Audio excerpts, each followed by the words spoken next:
Siamo nel comune di Selargius che oggi ospita il generale Vannacci, nonché europarlamentare. Andiamo ad intervistarlo soprattutto sui temi che riguardano la nostra isola. Numerose le presenze. La sala è occupata in ogni angolo. Peccato per chi è stato costretto a restare fuori.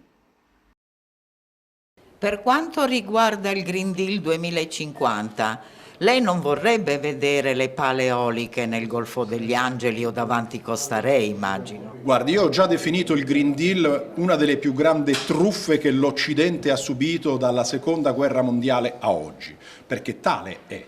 Quindi io non sono contrario alle energie cosiddette rinnovabili, che poi rinnovabili non sono, ma sono a favore della convenienza di queste scelte. Quando ci convinceranno, dati alla mano, che la macchina elettrica è più conveniente della macchina a combustione interna, allora i cittadini liberamente potranno scegliere di comprare la macchina elettrica piuttosto che quella a combustione interna. Sono contrario invece alle imposizioni di Bruxelles, che ci impongono determinate scelte nonostante la loro non convenienza. Non voglio vedere pale eoliche né a Costa Rei né nel Golfo degli Angeli. Le pale eoliche ci possono essere, ma devono essere in quei posti dove non deturpano quella che è la nostra più grande ricchezza, che è la bellezza. Krasota spasiot mir, diceva Dostoevsky, la bellezza salverà il mondo. E chi, italiano, abituato a vivere in uno dei posti più belli del mondo, non può confermare che è questa splendida frase.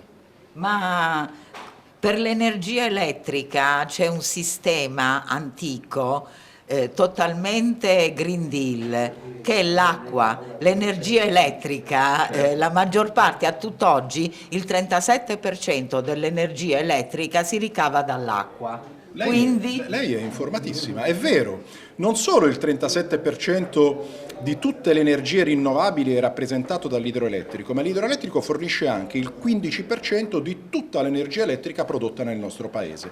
Guarda caso, quando abbiamo votato un emendamento a Bruxelles per sbloccare i fondi per l'energia elettrica e dargliene ulteriori, tutta la sinistra, e purtroppo mi rincresce anche Forza Italia, hanno votato contro.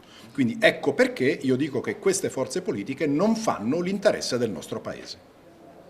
Vede, il meccanismo dell'Unione Europea è un meccanismo un po' perverso, perché l'Unione Europea prende dei fondi dagli Stati membri, che non sono vincolati a niente, e che ogni Stato membro potrebbe spendere per le proprie esigenze e per le proprie priorità, e quando va bene una parte di questi fondi vengono restituiti agli Stati membri, però vincolati a determinati programmi. Quindi è un modo per togliere sovranità agli Stati membri. Ecco perché l'Unione Europea spinge sempre per i finanziamenti comuni, perché con questi finanziamenti toglie sovranità agli Stati che invece dovrebbero essere liberi di scegliere come investire i fondi che provengono dalle tasse dei propri cittadini. E quindi noi abbiamo criticato tantissime volte le scelte fatte dall'Unione Europea, per esempio per i fondi dedicati a ciò che non è prioritario per la nostra azione. Fondi dedicati per esempio all'ideologia di genere, fondi dedicati agli studi sull'Islam, che sono sicuramente delle cose che possono avere la loro importanza, ma non sono una priorità soprattutto in un periodo di crisi economica e soprattutto quando questi studi o questi fondi vanno a sovvenzionare delle attività che non fanno parte di quella che è la nostra cultura, della nostra identità, delle nostre radici. Certo che noi ricritichiamo questa ripartizione di fondi. Ecco perché l'Europa va cambiata, ecco perché questa Europa non ci piace e noi siamo nel Parlamento europeo per cambiarla. Non siamo le persone che strillano dagli spalti, ovvero tutti questi liberi pensatori che non hanno un voto, non hanno un rappresentante a Bruxelles, non hanno un rappresentante a Montecitorio, non hanno un rappresentante nei consigli regionali, ma fanno i liberi pensatori e continuano a urlare. Noi siamo quelli che invece siamo presenti, siamo determinanti, votiamo, facciamo prendere le decisioni e faremo in modo di cambiare questa Europa che non ci piace. C'è il problema della zona franca in Sardegna, una legge del 1998 approvata e riapprovata negli anni successivi e questo determinerebbe uno sviluppo celere della Sardegna con investitori che verrebbero qui a trasferire le sedi delle loro aziende. Perché è ferma? Tutte le leggi gliele invio. Fantastico. Le invii, ma si ricordi che io lavoro a Bruxelles, quindi questa è una cosa tipicamente nazionale e sono convinto che comunque nei prossimi tempi il problema della zona franca della Sardegna verrà ripreso in mano perché è una delle opportunità che abbiamo e che dovremmo sviluppare in futuro. Ve lo auguro perché so che lei è molto legato a questa terra. Assolutamente, quindi non ci lasciamo perdere nessuna opportunità, fra cui anche quella della zona franca. L'intervento dell'onorevole Vannacci ha toccato vari temi e noi confidiamo, speriamo nel suo impegno. Roma è diventata la capitale dell'impero grazie alle strade. Tutta la ricchezza si è concentrata intorno alle strade consolari romane. E la stessa cosa succede con le grandi infrastrutture, laddove cresce un grande aeroporto.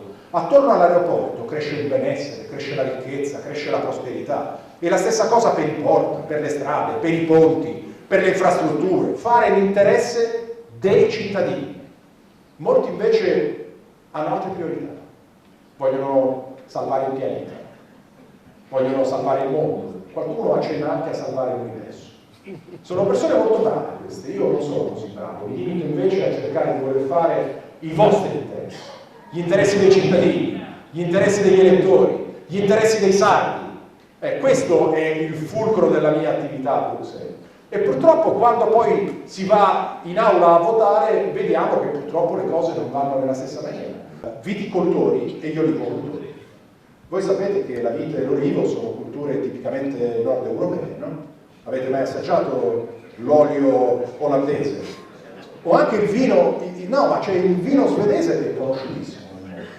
Quindi non rientra nelle priorità di un europarlamentare italiano votare a favore dell'incremento delle risorse per i viticoltori e gli olivocoltori. Tant'è vero che la sinistra compatta ha votato di.